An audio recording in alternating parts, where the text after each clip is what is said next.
Assalamualaikum warahmatullahi wabarakatuh. Kita sudah sampai di soal yang terakhir terkait dengan pembuatan grafik dari fungsi-fungsi yang ada ya. Kita bisa simpulkan rekan-rekan untuk fungsinya yang kita dapatkan ya. Kita coba ringkas terlebih dahulu. Insert kita gunakan ini. Kita bisa gunakan PD sama dengan ini untuk permintaan 30,5 dikurangi dengan 0,25 KD ya. KD kita coba copy terlebih dahulu KD. Oke, rekan-rekan. Ini untuk fungsi permintaan. Kemudian juga bisa rekan-rekan lihat untuk KD, nah, atau ini kan dari sisi price-nya ya. Kemudian untuk KD ini sebelum diberlakukan pajak dan subsidi ya. Untuk KD-nya teman-teman bisa lihat 122 dikurangi dengan 4 PD. Oke. Kemudian teman-teman bisa lihat juga untuk fungsi penawarannya itu kita bisa tuliskan PS sama dengan kita buat ringkasannya dulu saja ya.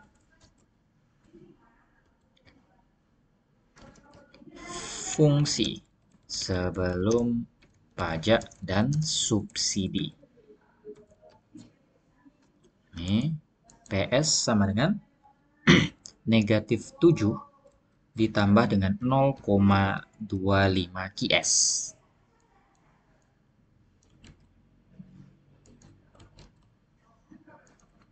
QS. Kemudian fungsi penawarannya bisa dituliskan juga sebagai QS sama dengan 28 ditambah dengan 4 PS. Oke. Ini fungsi sebelum pajak dan subsidi. Ya. Sekarang kita buat juga ringkasan terkait dengan fungsi setelah pajak dan subsidi.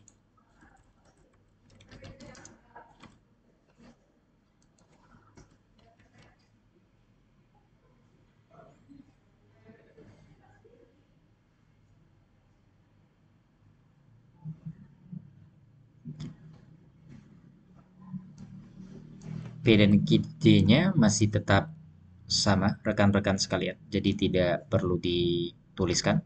Kita fokus ke PS dan QS-nya. Karena PD dan QD-nya tetap ya, permintaannya tetap fungsinya. Di mana di sini berarti PS sama dengan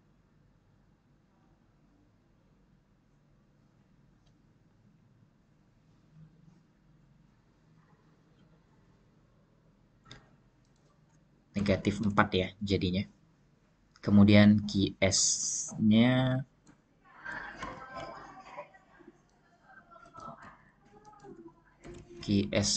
sama dengan 4 PS. 4 PS ditambah 16.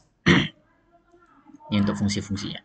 Jadi rekan-rekan buat grafiknya, tentu untuk membuat grafik itu kita bisa nolkan PD-nya, kemudian kita ketahui KD-nya berapa, ini untuk penentuan garis KD-nya ya, titik nolnya, titik maksimalnya. Kemudian begitu juga KD-nya kita nolkan, kemudian kita hitung PD-nya berapa, ini untuk titik maksimalnya, ini untuk membentuk nilai maksimum dari suatu titik ya, suatu fungsinya. Begitu juga dengan KD, kita masukkan misalkan PD-nya 0, kemudian kita hitung KD-nya berapa. Begitu juga KD kita buat 0, kemudian kita hitung PD-nya berapa. Itu untuk penentuan setiap titik pada kurva ya, untuk penentuan nilai maksimum dan minimumnya. Untuk memudahkan, teman-teman bisa manfaatkan ada namanya di Google itu, namanya Demos Grafik. Teman-teman bisa lihat di Demos Grafik, ini, Desmos ya, Desmos Grafik, kalkulator grafik. Teman-teman bisa lihat, ini grafiknya, ada sumbu vertikal dan ada sumbu horizontal, defaultnya sumbu horizontalnya ada 10 satuan, kemudian kita bisa lihat vertikalnya juga ada sekitar 7 ya, mungkin sekitar 6 ya, 7 kurang sedikit. Tapi ini bisa dibuat fungsinya secara detail.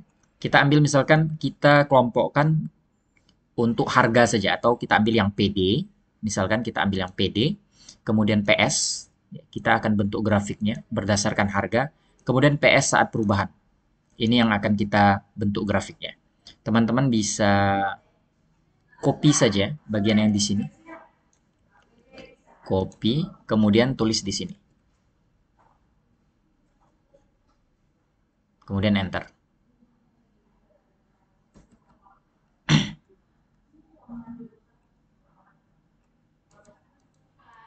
Nah, hasil yang terbentuk seperti ini rekan-rekan untuk garisnya.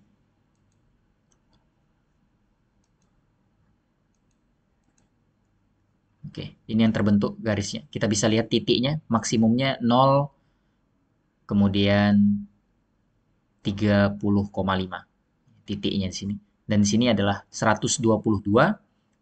Ini kalau seperti ini bentuknya, grafiknya. Ini kalau kita nolkan, kemudian di sini nolkan, dapat 2 titik ini ya. Kemudian rekan-rekan kita beralih ke fungsi selanjutnya. PS sama dengan negatif 7 ditambah dengan 0,25 QS. Ini kita coba masukkan ke grafik. Nah, menjadi seperti ini titiknya. Oke, titiknya seperti ini. Ini yang dinamakan titik keseimbangan. Ya, 75,11,75 ya. Nih. Kalau teman-teman mau memastikan bahwa apakah benar titik ini 75,11,5, kita lihat jawaban yang C. Kita lihat jawaban yang C. Nah, teman-teman bisa lihat tentu saja. Nih, 75,11,75. Ini untuk PE dan QE-nya. Oke. Jadi terbukti ya. Kemudian kita lihat juga fungsi setelah pajak dan subsidi. Ini kita punya PS sama dengan negatif 4 ditambah dengan 0,25 QS.